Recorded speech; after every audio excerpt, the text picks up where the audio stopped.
The first part you should start reflecting on for the value proposition designer canvas is the customer side. The better you understand your customer and the better you can put yourself in his or her place, the better you will be able to come up with new products and services or adapt existing products and services to their needs. As Bill Gates pointed out, frustrations and negative emotions are probably the greatest source of ideas and learning, since they provide insights into where added value can be created and where improvements are possible. Therefore, in the process of trying to understand your future customers, it may be wise to ask them what their biggest headaches currently are in doing their everyday jobs. The customers you envisage have certain jobs to be done. However, in almost every job there will be some frustrations. Functionality that is not available, too many errors, too time-consuming, etc. It can be anything. If you manage to identify these frustrations, it will be much easier to come up with solutions that can mitigate or remove these disadvantages. Trying to understand your customers relates to three core aspects. In the first place, it relates to the needs these customers are trying to satisfy. These needs can be very diverse. They can, for example, be the desire to further nature conservation intended to maintain biodiversity and a healthy environment. The ambition to build a sustainable company that earns money to repay its investors and employs people. Or the need of researchers to find funding to enable them to conduct a certain research project which helps them feed their intellectual curiosity. When trying to satisfy these needs, these customers will encounter certain obstacles. Again, these problems can be very different in nature. It can, for example, be lack of knowledge, lack of good software tools, or the absence of sufficient manpower. The most basic aspect of the customer side relates to the individual tasks that they are trying to complete. These can be manual or intellectual tasks of any kind, such as taking a sponge to clean a window, using a software system to design a new piece of equipment, or moving from point A to B to deliver a package. The main challenge is to collect as much information as possible on all three aspects about your customers. Sometimes you can obtain this information by observing your customers, sometimes by asking them directly, and sometimes by analyzing various studies and reports. Sometimes your customers won't be able to give you most of the information. Most often, it is a combination of the two. To understand the customer's needs, ask yourself, what functional tasks is your customer trying to get done?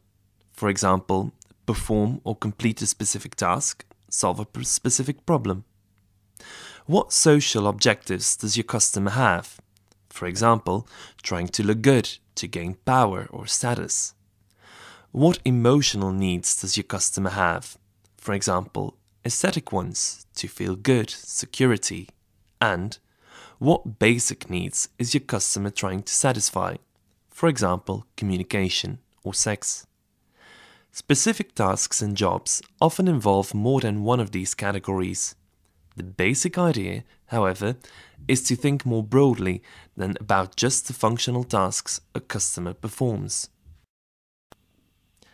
The second subpart of the customer side relates to customer pains.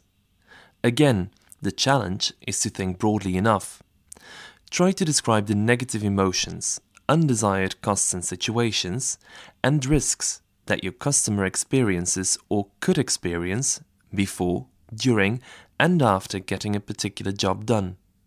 Ask yourself, what does your customer find too costly? For example, takes a lot of time, costs too much money, requires substantial effort. What makes your customer feel bad? For example, frustrations, annoyances, things that give them a headache. In what way are current solutions underperforming for your customer? For example, lack of features, performance, malfunctioning. What are the main difficulties and challenges your customer encounters?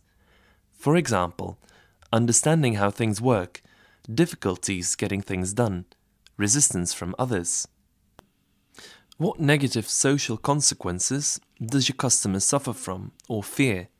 For example, loss of face, power, trust, or status. What risks does your customer fear? For example, financial, social, technical, or just what could go awfully wrong? What's keeping your customer awake at night? For example, big issues, niggling worries. What common mistakes does your customer make? For example, usage mistakes. And what obstacles are stopping your customer from adopting solutions? For example, upfront investment costs, learning curve, resistance to change. Once you have identified as many pains and negative emotions as possible, try to rank each one according to the intensity with which it is felt by your customer. Is it very intense or is it very light? Additionally, for each pain, try to get an estimation or indication how often it occurs. By doing this ranking, you get an idea of which pains a customer would be happiest about getting assuaged or removed. The third and last subpart of the customer side relates to customer gains. Try to describe the benefits your customer expects, desires, or would be agreeably surprised by. These include functional utility, social gains, positive emotions, and cost savings. Often, you will come up with aspects that relate to the pains customers experience. However, try to think outside the box and also identify gains that would be received as on top of those who take away the pains. To guide this process, ask yourself, what savings would make your customer happy, for example in terms of time, money, and effort? What outcomes does your customer expect, and what would go beyond his or her expectations? For example, quality level, more of something, less of something. In what way do you currently utilize solutions please your customer? For example, specific features, performance, quality. What would make your customer's job or life easier? For example, a flatter learning curve, more services, lower cost of ownership. What positive social consequences does your customer desire? For example, to look good, increase power or status. What is your customer looking for? For example, good design guarantees specific or more features. What does your customer dream about? For example, great achievements, big reliefs. How does your customer measure success and failure? For example, performance, cost. And what would increase the likelihood of your customer adopting a solution? For example, lower cost, less investment, lower risk, better quality, performance, or design. Once you have lined up these potential gains, it makes sense to make a similar prioritization effort as with the pains, in terms of the relative importance of each gain and its frequency of occurrence. This again gives an indication of which elements are most likely to convince potential customers to use or buy your products and services. Bringing the three sub-aspects of the customer side together should give you a good idea of who your customers are, what they are trying to achieve, what frustrates them today, and what would or could make them happy.